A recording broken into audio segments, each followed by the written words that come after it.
మీ business ని develop చేసుకోవాలని అనుకుంటున్నారా? అయితే వెంటనే సంప్రదించవలసిన ఫోన్ నంబర్ 7729969299. తెలంగాణ తల్లి 2014 జూన్ 2 నాడు మిగులు బడ్జెట్ ఉన్న రాష్ట్రం ఉన్నప్పుడు ఆ విగ్రహం ఉండేది. ఇప్పుడు అప్పుల పాలైన తెలంగాణ లాగా ఈ విగ్రహం ఉందని ప్రజలు అంటున్నారు. అధ్యక్ష, తెలంగాణ ప్రజలు, ముఖ్యంగా తెలంగాణ ప్రజలు రాతలు మార్చాలి, కానీ తెలంగాణ తల్లులు మారుస్తూ. ఒక్క నిమిషం ఆగండి, మాట్లాడేటప్పుడు ఆగండి. నేను మాట్లాడతాను, కేకలు పెడతాను.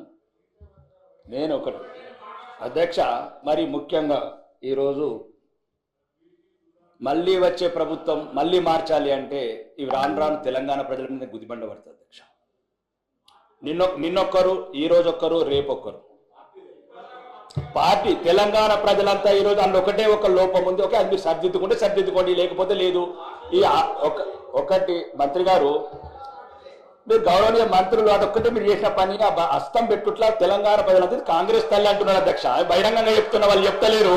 నేను ఏం చెప్తున్నాను అధ్యక్ష, అది ఒక్కటి లేకుండా బతుకమ్మ లాంటి మన బతుకమ్మ తల్లిని పెడితే బాగుండేది. ఆ చేతి అధ్యక్ష, నేను మాట్లాడి 100 మంత్రులు సమానం. ఒకటి ఓకే, వాళ్ళ విషయం అధ్యక్ష. రెండు, ఇక ఇప్పుడు ఈ కార్డు, ఒక్క నిమిషం, ఈ కార్డు శాసనసభ్యుని ఇచ్చిందా లేదా సార్ అధ్యక్ష? నేను శాసనసభ్యున్నా కానా?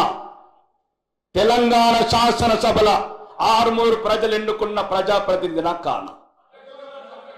ఒకటి ప్రోటోకాల్ అధ్యక్ష, ఇదే లేనప్పుడు మాట్లాడడం ఎందుకు? శాసనసభ్యులమే కానప్పుడు మాట్లాడడం ఎందుకు? గౌరవనీయులు, మీరందరంటే గౌరవం, మీరందరంటే అభిమానం, మీరంటే అభిమానం, కానీ మీరు కూడా అభిమానం చూపారు కదా అధ్యక్ష. ఇప్పుడు మీరంటే గౌరవం అధ్యక్ష, మంత్రులంటే అభిమానం, మంత్రులంటే గౌరవం, శాసనసభ్యులంటే గౌరవం, కానీ వాళ్ళు మమ్మల్ని గౌరవించకపోతే మేమెంత గౌరవించాలి అధ్యక్ష? నేనేమంటున్నాను అధ్యక్ష, ఈ దక్షిణ తెలంగాణ నిధులు మీరు దోసుకోపోతున్నారు. అభివృద్ధి లేదు, అధికారం లేదు, అవమానం. ఇంకెందుకు అధ్యక్ష మేము ఇక్కడ ఉండడం? ఏదో మీ ప్రజల జీతాలు తీసుకుంటాను అధ్యక్ష మేము. దయచేసి అధ్యక్ష, మీరు కన్న తండ్రి ఈ శాసనసభ, వాళ్ళైతే బయట ప్రభుత్వంలో. ఇగో మా సీతక్క గౌరవనీయ మంత్రి గారు సమాజం అని చెప్పి ఉద్యమంలోకి వెళ్ళొచ్చి ఈరోజు శాసన వ్యవస్థలో మంత్రి అయిన అక్క, మాకు 5 కోట్లు ముంత, కాంగ్రెస్ వాళ్ళకి బిందేది. ఏమక్క, సమాజం ఉన్నావు కదక్క, ఎటువైందక్క?